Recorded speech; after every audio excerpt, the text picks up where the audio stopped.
What's good with y'all tonight? How you doing? It's your man Donald King here to do his thing. Hopefully I do better in this podcast than I did in the last one. I haven't watched the last one back, but it's like for some reason I feel I wasn't completely there. So hopefully I'm dialed in. Keeping up with me is kind of tricky, man. It's kind of tricky. I I don't know. I'm saying this as a person who is keenly aware of themselves and like generally aware of how they project to others. Like especially with respect to the things that I write. Like a lot of the posts that I put up, sometimes they're like all lighthearted and jovial and happy, and then it's like there's the regular stuff that I have to do that's sort of apocalyptic and it's a lot. It's like if you're taking it all in, you're kind of like, what is this man doing? What's the deal? How is he wired? And the worst part about it is, it's like it'd be really convenient to call me crazy, but I'm just way too aware of myself.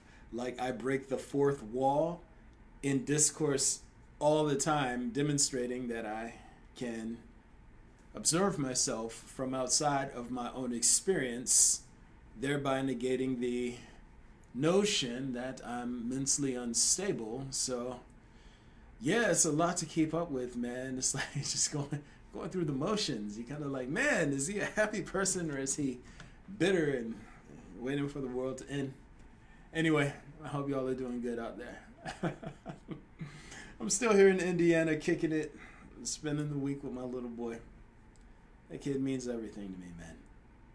It means everything.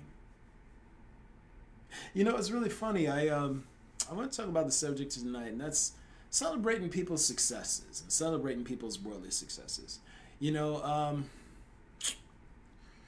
really interesting, and it's like I guess I could start it off by saying this, like I celebrate my son's successes all the time. He has special needs, and because he has special needs, he faces difficulties that a lot of kids don't have to face, in life. But then again, also, he has certain gifts that he's not yet learned to tap into that's going to give him advantages down the road that a lot of kids may not have access to. And, this is my first kid. I didn't have my first son until I was 38. You know what I'm saying? I got started late. There were a lot of people who had grandkids by the time I had my first child. But yeah, man, it's learning how to celebrate success. It's weird. This is all going to be a learning curve for me as well. You want to give him positive reinforcement on the front end to help him learn how to develop good habits and identify which type of habits are going to, at first, I guess, make him acceptable to those around him, and then ultimately those transition into things that sort of take on the shape of goals and sort of life aspirations and things of that nature. So figuring out where to celebrate his successes is kind of tricky, especially him being born into the predicament that he was. That said, it's like the majority of what this podcast is about, it circles back to that point, kind of, is me learning how to celebrate the successes of people around me, especially those who I like and feel connected to in some way, shape, or form. It's really interesting, man. The other day, my homeboy, wait a second, hold on. Homeboy might be a strong word. I like the guy, but it's like he doesn't, I don't know what his thoughts and views are towards me. He does like most people do, where he sort of tries to play me cool and ignores me. A lot of people do that on social media. They like talk past me, they ignore me, they're very rude in that way. And when they do that, it's like I don't stick around trying to be their fanboy. I don't fanboy over anybody. But this guy, he was posting the other day about this new job offer that was given to him, and the first thought that went in my mind was, yes, my man, congratulations. And that's what every single thing that y'all do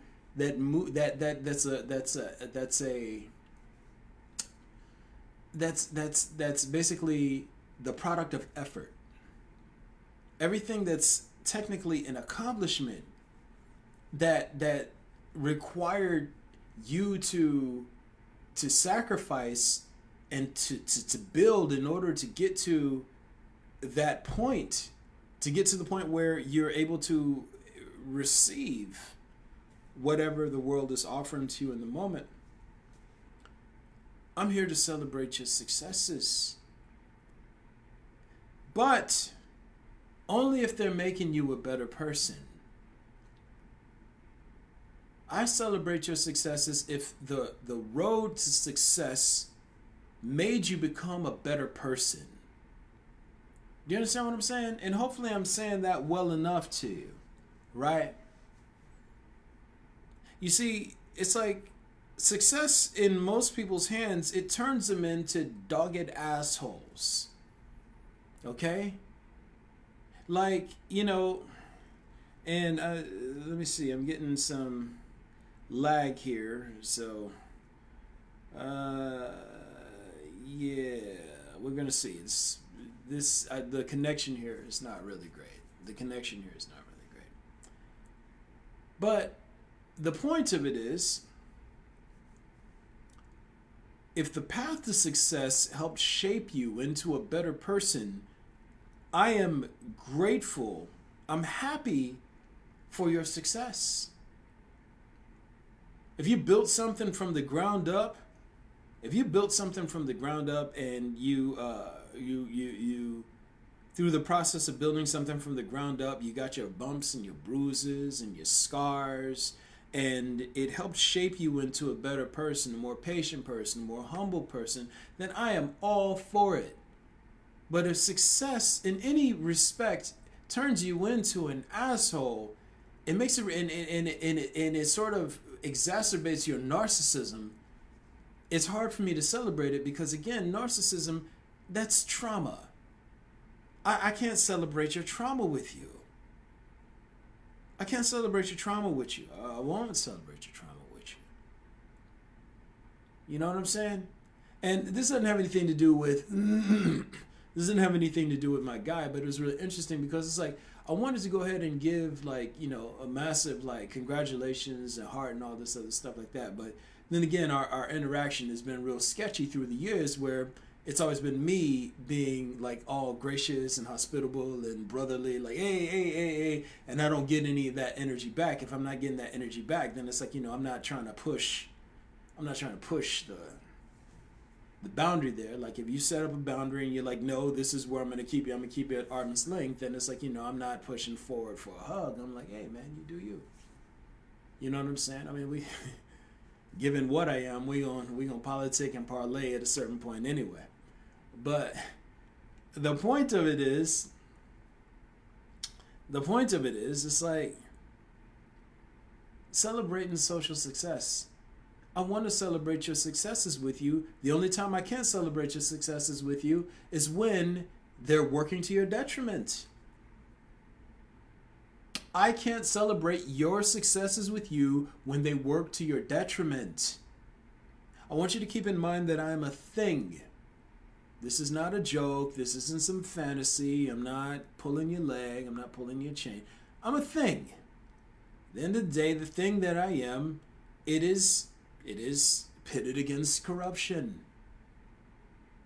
It is pitted against corruption. The thing that I'm hosting, which makes me a thing in my own right, isn't necessarily pitted against corruption. When you make successes in society, you're climbing the ladder of corruption. When you're climbing the ladder of corruption, then, well, lo and behold, if not done correctly, well, you put yourself in my and or its crosshairs. What does success do to you? Does it make you a better person or does it make you worse? It's and I want you to think about it like this. I know some people online, just think about it in terms of, acquiring a desirable mate. Okay? online. Imagine acquiring a desirable mate, somebody who you think is valuable, and somebody who you think is beautiful and who strokes your jiggly bits in all the right ways, who you're proud to have on your arm. Imagine acquiring that person, right? Does acquiring that person make you a better person or a worse person? What does it do? Does it make you say, "Ooh, I need to brag to everybody and show them how dope I am because I nabbed this person"? You see these couples online always posting pictures of each other. Hey, look at us. Y'all are jealous. Y'all are envious. Their bond together doesn't make them better. It makes them worse. It makes them worse people. They're more competitive. They're more narcissistic. They're more aggressive as a result of having acquired this person who's supposed to make them happy. Just like a lot of people out here who acquire these, they acquire positions of power and influence and authority, or they acquire resources and money.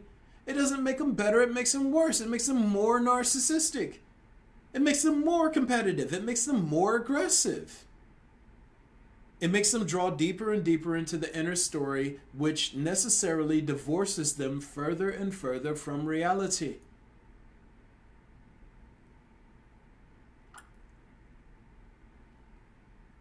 I got a homeboy, and I'm going to mention him by name, Donald Jones. Donald Jones, he has a business that he started called Legacy Bar, right? Now, I like Donald Jones. He's a solid guy to me. Me and this dude, we sat down and we talked. His mind he's grounded in reality. He has a well-developed worldview. Now, I don't know his personal feelings on me or towards me in the moment. But I sit here and I look at somebody, and you know what his success did?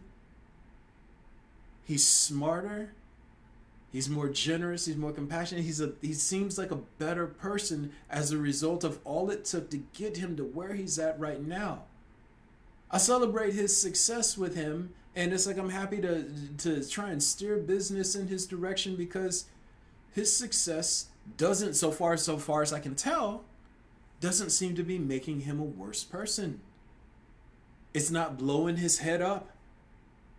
He does what he needs to do in order to steer business and steer attention towards his business and to build up his clientele. But it's like, you know what? It's like he's not like, yeah, I'm flexing on y'all. Look at us making money. Look at all this other. No.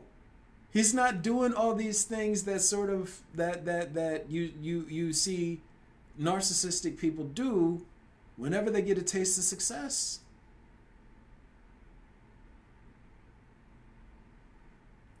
He's just living in the moment, doing his thing. His success, it's born of effort first and foremost, but aside from being born of effort, it's not proven to make him a more corrupt individual.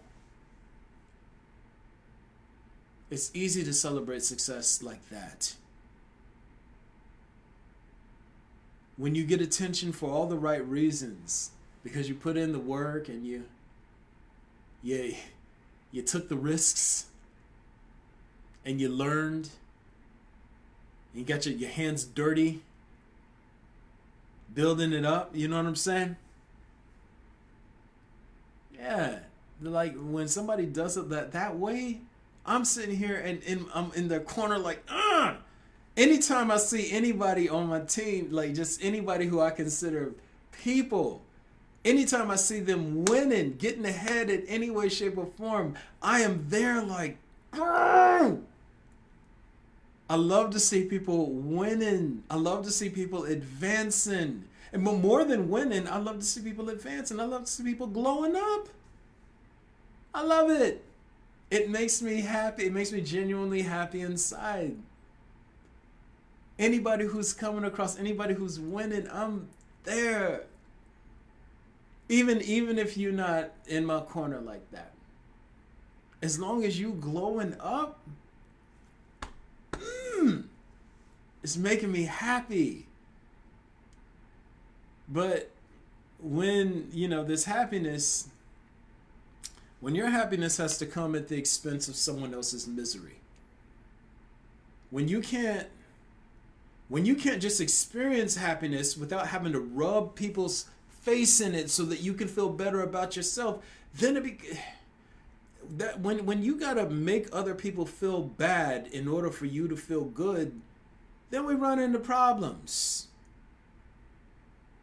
If your happiness isn't in the achievement, but instead in other people's perception and envy and rage and all these other things, then that's when we run into problems. That's why I couldn't mess with, I got another homeboy. Homeboy might be a strong term, but it's like, he sells cars, right? He sells cars, and he makes his little strides here and there, and he's done well for himself.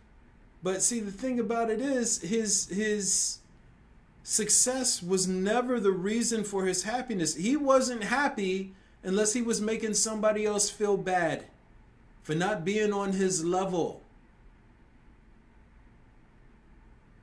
Anybody who's like that, I don't mess with you.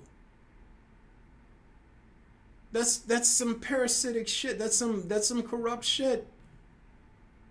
When your happiness doesn't come from what you're doing, but instead comes from other people envying what you've achieved, then your heart is corrupt.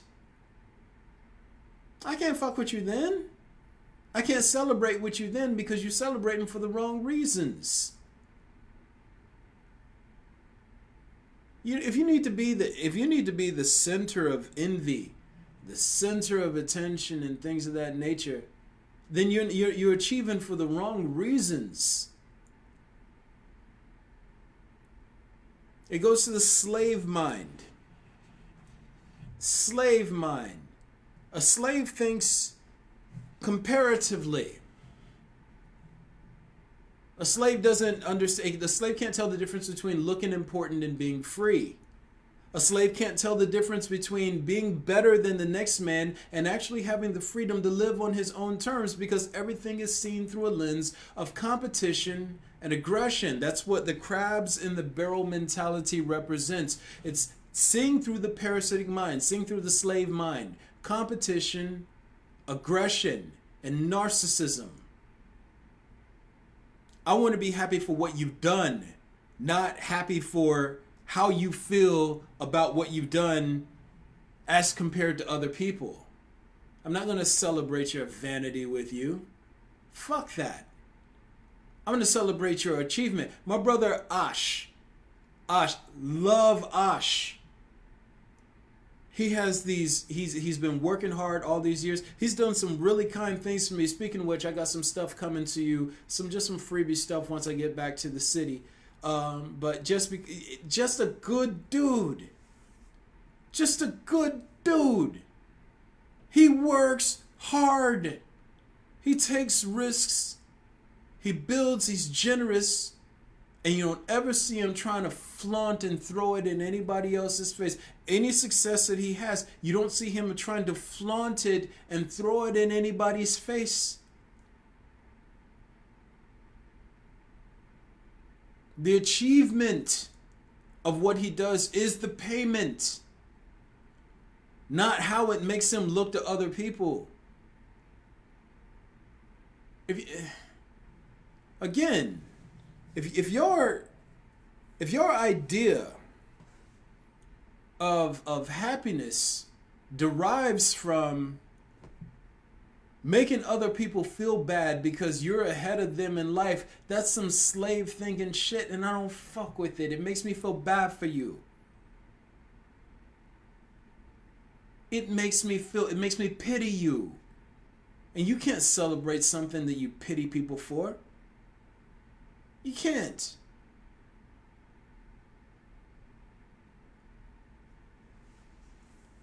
I like a lot of y'all. Hey, yo, anybody, I don't know if any of y'all out there watching this, somebody type something just so I can see if the comments are working tonight. I know Facebook like to be real funny with me like that.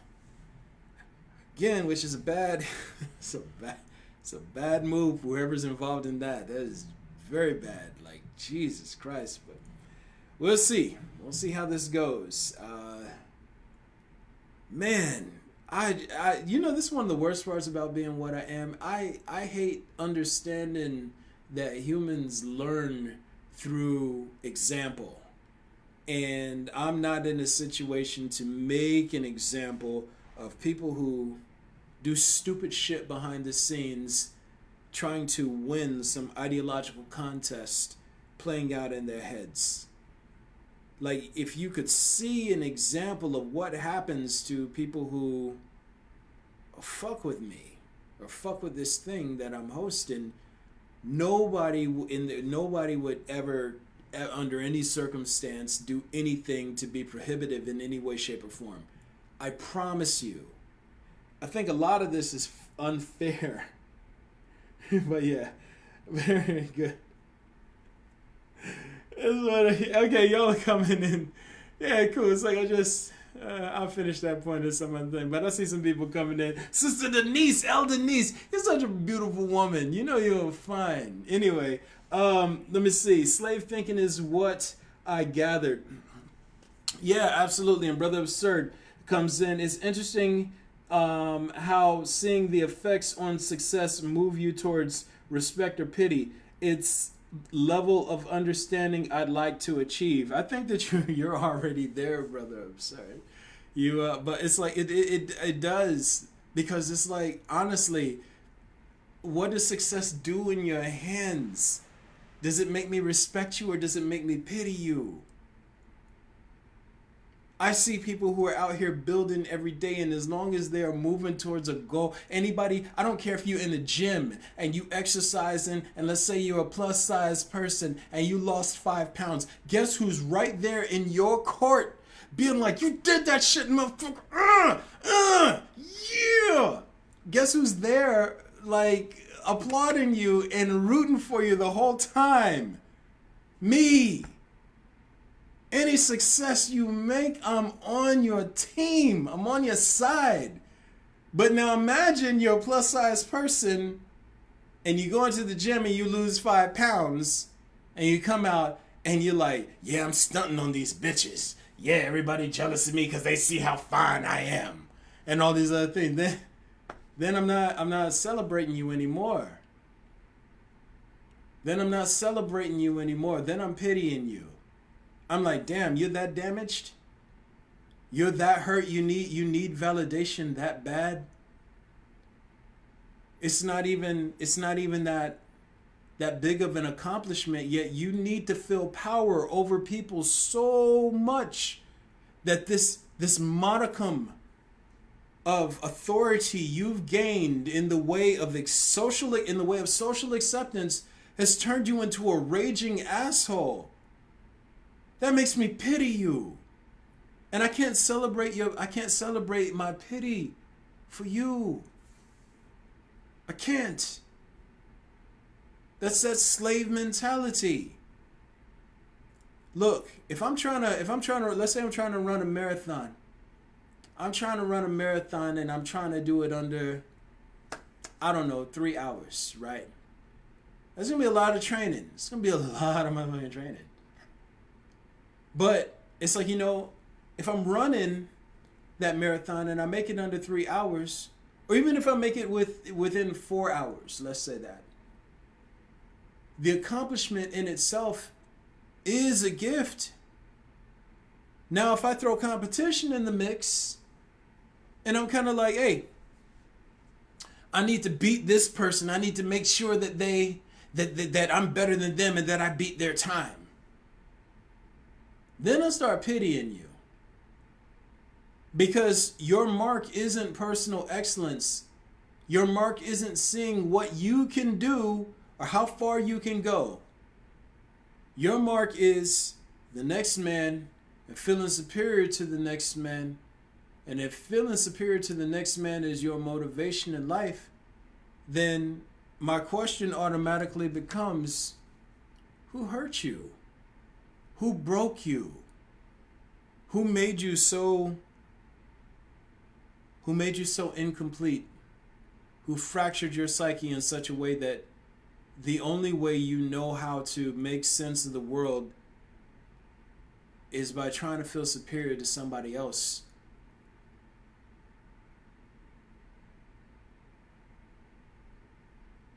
I can't celebrate what I pity. Does that make sense? Oh, and you're more than welcome, Sister Denise.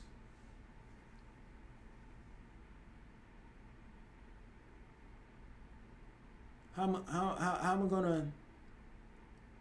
gonna celebrate something that hurts my heart?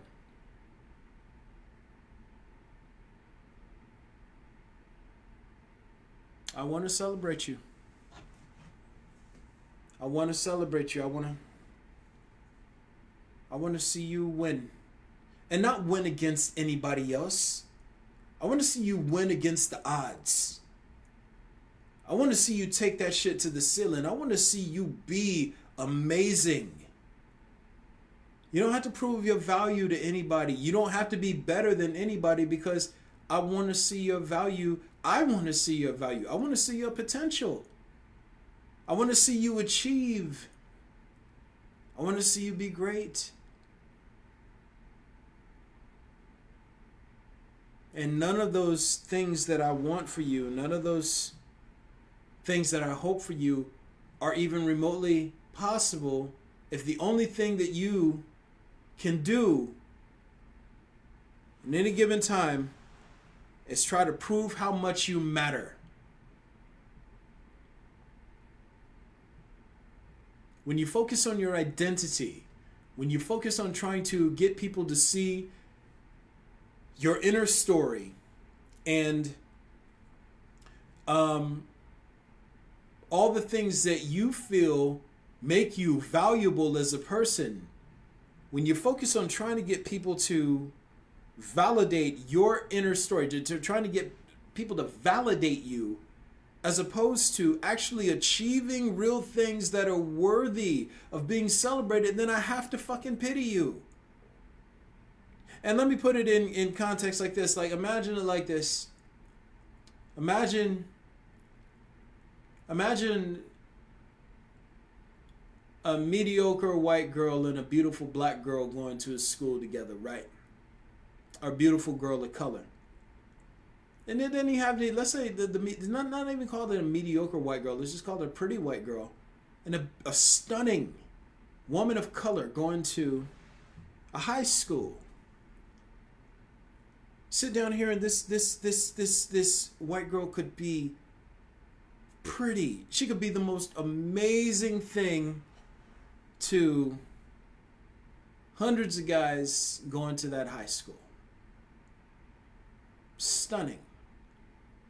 But she can't rest until everybody knows and everybody believes that this girl of color is ugly and unlikable and disgusting and filthy.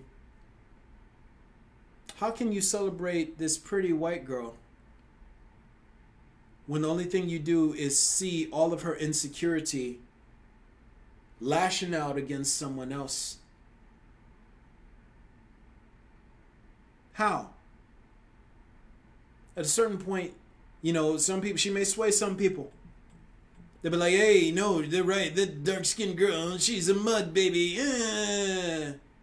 Anybody with a pair of eyes and who's honest is going to look at her and be like, I don't care what y'all call her. That motherfucker is fine.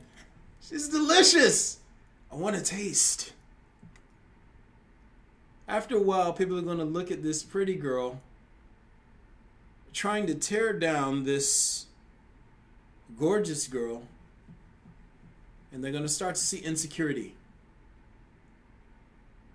Then all of a sudden, that insecurity becomes this stain that makes her prettiness fade.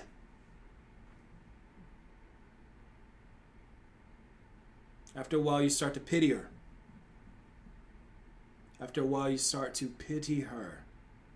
Like, who told you you had so little value that in order to see yourself as having any value, you have to destroy anything that threatens you? You have to invalidate, you have to subdue, you have to devalue any and everything that challenges your own sense of self-worth.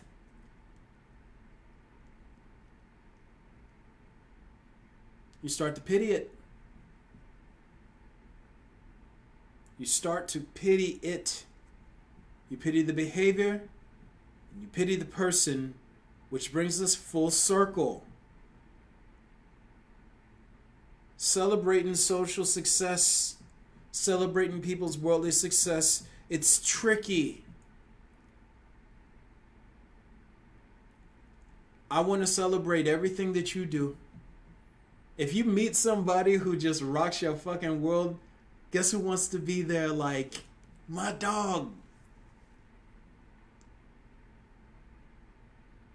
I don't care if you're a boy or a girl. If you find somebody who touches your soul and who glows you up and who makes you happy, guess who's there? This man. But I can't lie either. Do they make you a better or worse person? Do they exacerbate your narcissism? Or do they bring out your good traits? You see, if you're happy, if they make you happy, then guess what? You're just happy. But if they give you a reason to self-idealize towards feeling superior to others, then the only thing that you're going to want to do is brag. I had this one couple that's in my news feed that just went way too far, trying to show affection and show everybody how much in love they were and how grateful they were, to the tune of just turning it into this competition to be the best couple, the most sought after couple, the most attention worthy couple. And the only thing it made me think was, oh my God, they are fucking miserable with each other. I mean, like, if you're Jesus Christ, you must be really, that must be a terrible fucking space to live in. Wow. It made me feel bad for him. But if you find somebody that makes you happy, you're just happy. If you get an amazing job, congratulations. Celebrate your success. But don't try to rub it in people's faces. Don't, because then it makes me pity you. I don't like dealing with people who have to pity. I like dealing with people who I can respect. You don't if your happiness doesn't take shape, if it doesn't take form until someone else recognizes it and envies you for it, or praises and idealizes you for it, then it's not real. It's a belief. You know what makes beliefs so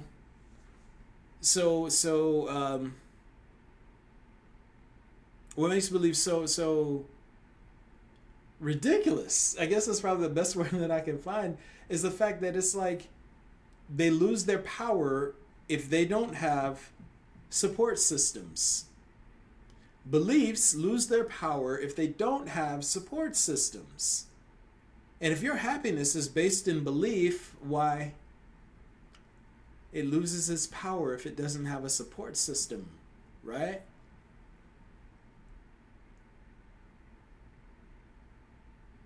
If someone in there cheering you on, and your belief is, and your happiness is based on other people verifying it for you and validating it for you, why, it disappears without eyes on it to make it real.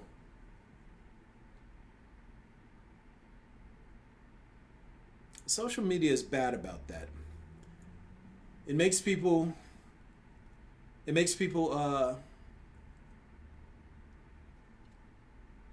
get in the habit of trying to get constant validation for their happiness and constant validation for their experiences and their feelings, to the tune that people don't know it's real if there's no one there to verify it is.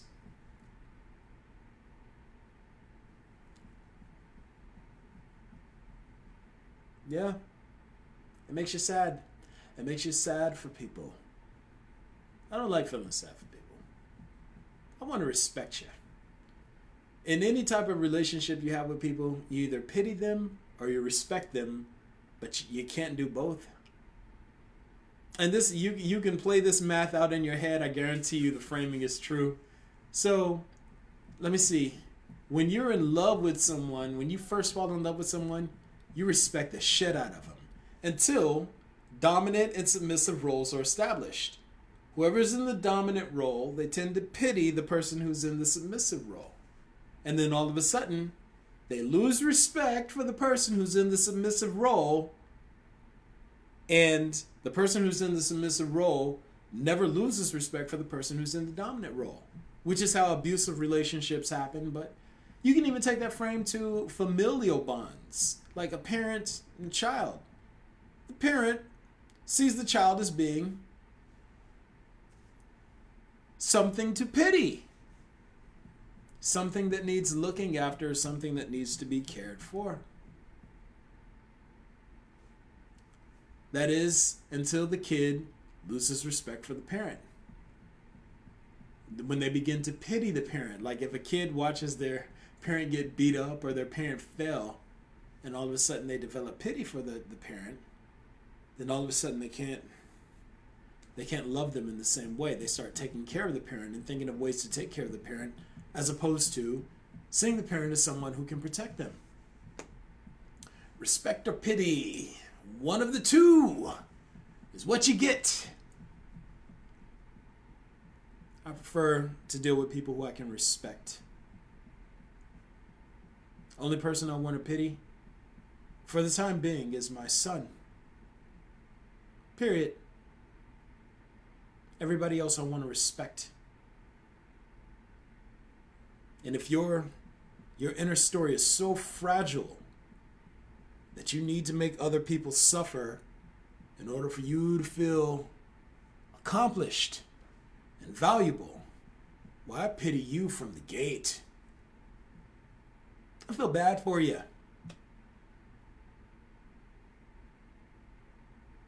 I know that necessarily lays the foundation for narcissism, aggression, and competition, but more importantly, I know that it makes you cowardly.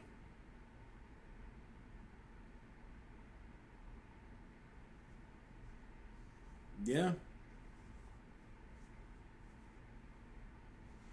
Man, we're getting some fragmenting today.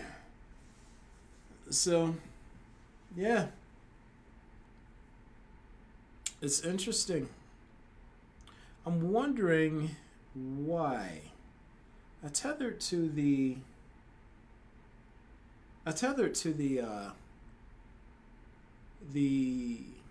Wi-Fi here.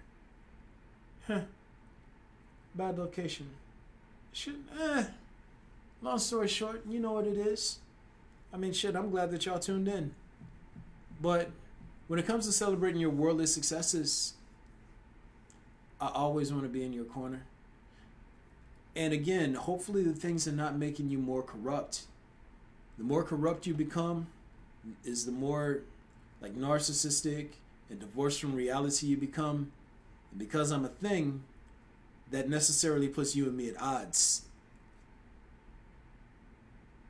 It necessarily puts us at odds. So it's kind of like, I don't know, think about it like this. We two different types of warriors. Like, let's say we grew up best friends. And all of a sudden, you start hanging out on the side. Like, we grew up the best friends in LA, in gang territory. All of a sudden, you start hanging out with, let's say I'm a Blood and you start hanging out over with the Crips. You start hanging out with them and it's like, I'm looking at you like, and then all of a sudden you start wearing that gear. And I'm like,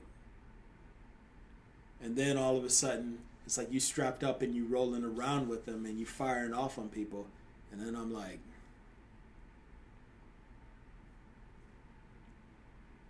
if you choose that divide, there's not much that I can do about it. Even though, again, I want to be on your team. I mean, like shit, I want to be on your side. But if you rolling with corruption at this point, you kind of drawing that line in the sand. Not me. But yeah, man, give me something to celebrate. Every time you make a win, let your boy know. I'm happy. Don't go rubbing it in people's faces. If you happy, be happy. If you happy, be happy, man. Your happiness should not derive from other people's misery and from other people's envy and sadness. If it does, that means you're a broken soul. That means you're broken. Stop. Stop. Narcissism, competition, aggression, this is shit that you practice, guys. I don't care if you're bipolar, I don't care if you got schizophrenia. These mental conditions, they are born from practicing narcissism, competition, and aggression. You make it happen. You want a clear mind? Stop competing. Stop doing so much to try and protect your identity that you have to drown out any and everything that conflicts with your internal narrative. It's too much. It's too much. Stop. Don't practice it. You know what you can do? Celebrate other people's successes. You know what's so funny? I've been Avatar for 13 years now. I've taken on the best minds that I can find on the planet and get access to, and I'm looking for better minds still. I've obliterated the wisdom of the wise, and all the people who've known me for years have never once complimented me on doing a good job. They have never complimented me on doing a good job.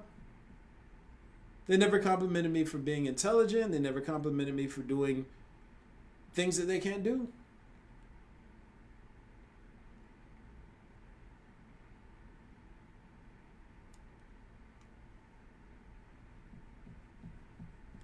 It's amazing. It's amazing. You can tell people who see you as competition by how willing and ready and able they are to compliment you for being excellent at what you do. I compliment other people's excellence all the time. These people can never compliment me being excellent for any reason whatsoever. And I sit here and that's a very clear tell sign of who sees you as competition. And the reason why it's important to understand that is because if someone sees you as competition, then guess what? They necessarily fall into the category of people who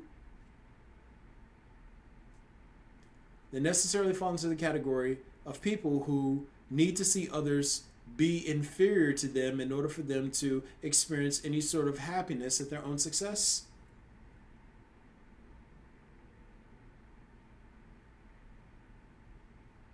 It's amazing. It's amazing.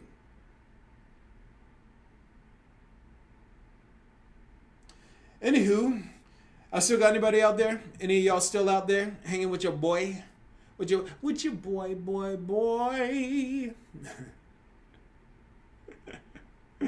Y'all still there? Anybody? No? Okay. It's all good. Welcome to your life. There's no turning back. Nope, see? Welcome to your life. There's no turning back. Even while you sleep, we will find you acting on your best behavior. Turn your back on Mother Nature. Everybody wants to rule the world. I'm flat. No, I wasn't flat. I think those are all the notes. My inflection was off. Yeah. Have fun. Guys, we might cut this one a little short. You know, so funny. These podcasts, they were all like it's this thing has sort of changed so much. It's evolved so much over the years or over the months. Because I started shooting these, and at first I was going to do them like every day, and then I was like, no, twice a week is good. And then on top of it being twice a week, then all of a sudden it's like I was supposed to shoot them at 6, and then it moved to 7, and now it's just Mondays and Wednesdays whenever I can get to it. But yeah, man. It's really interesting, man. You know, I was gonna cut this one short, and these started off. They were supposed to be about a half hour, and then all of a sudden they moved to an hour because there's so much to cover. And I finally started getting people to sort of join in and comment and whatnot. Yeah, man. I never know who's watching or how many people tune in. But for those of you who do, I greatly appreciate it. Brother Absurd comes in. Absurd the word. Let me see. Appreciating other success seems like a way to identify one's own success. Like, wow, I did my best just like I saw before. Exactly. You know what's really funny, Brother Absurd? It's a sign of emotional health.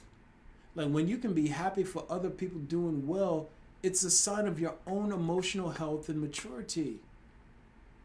Like, you know, it's like it shows more than anything that you're not in the slave mind. A slave is always like, me first, me only, me first, me only.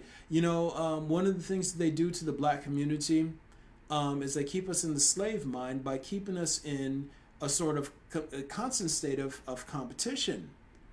Slaves think in terms of competition. It's probably one of the most, I say, profound things that I've said to this point. If I would say so myself, but slaves think in terms of competition. So the dominant paradigm in African American culture has always been competition. You have to compete with music. You have to compete with sports. You have to compete with fashion. You have to compete with trends. Compete with always competition. Compete to have the most bitches. Compete to steal bitches. And still niggas and whatnot. Compete. When you see a beautiful couple, I've seen some beautiful couples, right? I have a homegirl, Keisha, man. She's a stunning woman. Under any other circumstance, man, I'd holler at her 6 ways from Sunday. But, you know, she has a beautiful family. She has a beautiful family and a very handsome husband. And together they look like a solid unit. And I'm just sitting here like, And it makes me happy for them.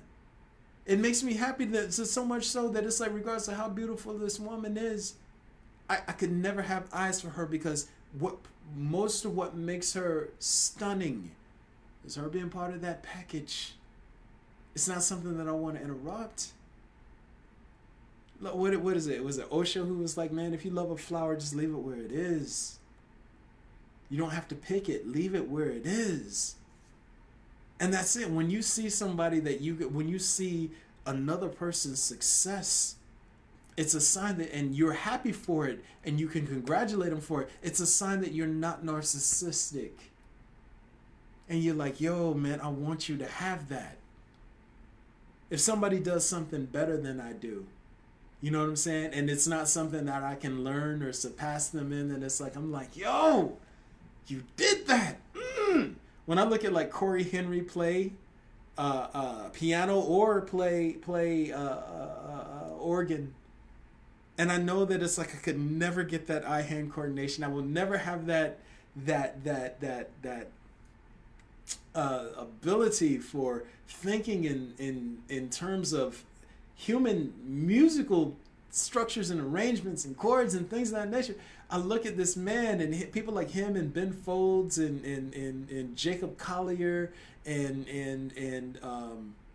oh my God, Robert Glasper, and I'm just looking at these people and I'm like, yo, it makes me so excited that they went there, man. it makes me so excited that they were able to go there. And I'm like, and Jose Molina, oh man, it's like you listen to these geniuses just do genius shit. And it's like it doesn't steal anything away from you. It's a sign of good mental health. People look at me and they see me doing my avatar thing all the time. I'm a thing. But even if I weren't a thing, worst case scenario for me is I'm a genius with a messiah complex. That is my worst case scenario. And the worst part about that is the sort of genius ability that I demonstrate wouldn't necessarily cancel out the messiah complex. It all becomes very paradoxical at a certain point. But it's like at the end of the day, the fact that people can't sit here and look at a person do a lot of the things that I'm able to do without feeling some sort of negative way about it, where you can't sit back and be like, yo, man, you did an amazing job with that particular thing. That's amazing, a thing like that. Like, I get a lot of people who are actually like mentally healthy people who come to me like, dude, you're something exceptional. I've never seen anyone do any of the stuff that you do before. This is amazing. How? And I get very excited to interact with them, not because they recognize value in me, but because they're honest enough, they're mentally healthy enough to be honest with themselves and honestly assess the performance of something, and then not be so threatened that they can't engage it on its terms and conditions in its space. It demonstrates bravery, it demonstrates honesty, it demonstrates a healthy mind. And seeing as the socialization process trains us to be raging narcissists, when you come across healthy minds, such as yours, Brother Absurd, it's a rare treat. So I get excited about that stuff. I get excited when I can celebrate people's success and their success doesn't exacerbate their narcissism. That makes me happy. So anytime any person has any sort of success, guess who wants to be there rooting for him? This man right here. As long as your success doesn't make you a worse person, oh man, I'm applauding all day. Hey man, you scored that beautiful woman. My dog.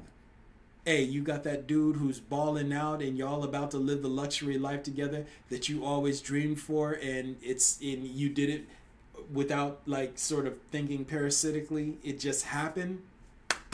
Your man is here. Hey man, your business just leveled up. You doing better right now.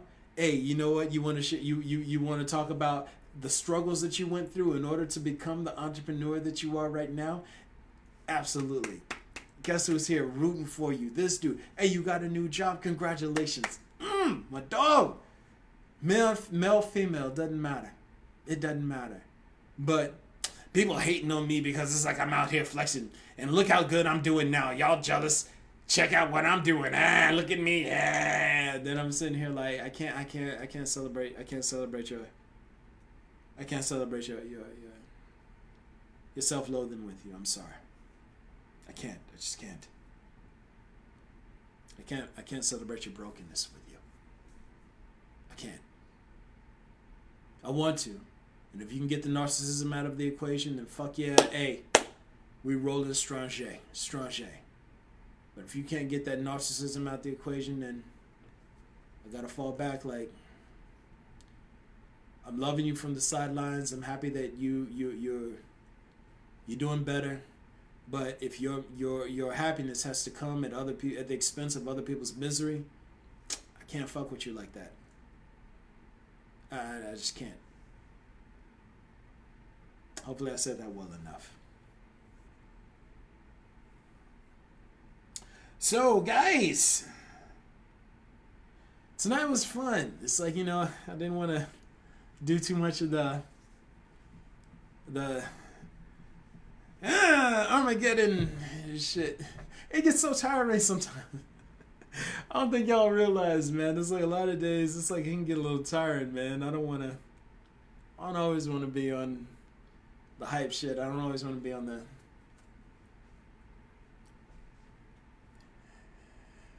sword swinging shit. This is the type of stuff I want to deal with. And it's like the more that we can actually have these sort of conversations is the more that and the more that we can get honest is the less we have to talk about like all of that stuff, and we can get into some more like, you know, commonplace type stuff, man. That's what I want to do. I want to get into the commonplace stuff with y'all. You know what I'm saying? So anyway, y'all already know I shoot this on Facebook Live. I'm shooting these on Mondays and Wednesdays. You can check me out on Facebook. Obviously, if you're not my friend, then be my friend, because I'm trying to be your friend. Also, you can check me out on Instagram. You can check me out on YouTube. I actually fly all of these videos over to my YouTube channel and give people an opportunity to check them out. This is podcast 66 right now? 66, man. Jeez. Yeah. This is podcast number 66, so... working it out. I used to be big and strong. Now I'm an old man. My muscles are not what they used to be. But I talk shit. Yo, you can check me out also on Medium. I write a lot of content and post it there. Guys, if you get any sort of appreciation out of what I do and you just want to Salt Bae your boy with a little bit of love, you can always hit me up on Cash App at Doniekang. That's DONNIEKANG. You can also join the Patreon family at Avatar Cycle XIII. That's Avatar Cycle 13. Proceeds go to building this up to a larger platform. Again, I want to reach as many people as I can before I'm out of this body. And I don't know how much time I have left in it. And, even beyond that, I want an opportunity to, upgrade equipment, get into a studio, like a more of a steady studio space, one where we have steady bandwidth and whatnot. And everything goes to building this up to a point where everything is sort of stabilized so that we can really go global with this. I really want to reach as many people as I can. When I'm done with this tenure, I want it to be said that I did everything in my power to be effective. Like, this isn't for any other reason than me trying to make sure that I do my very best to be my best in this role. So, that said, guys, let me say this. I love you. I do. That's weird. But it seems weird, but it's true. I genuinely want what's best for you all. We were born into a shitty circumstance, guys. So even if you're really given to corruption right now and you're sort of at the deep end of it and you're kind of scared because, in order to get out of it, you have to go through a lot of shit and a lot of corrupt entities and agents on that side who kind of are looking to fuck up anybody who doesn't hold the line. Well, I say any effort you make to try and clear the path for this entity to be heard, it works to your favor. I know that, saying, hey, give up everything that you've been doing your entire life and join me seems wildly unrealistic. So, if you got questions where you're at, reach out to me, man. Talk it up with me. Even if you don't even want to talk it up with me, do what you can to try and clear the path for this thing to be heard. It doesn't hurt you. Doesn't hurt.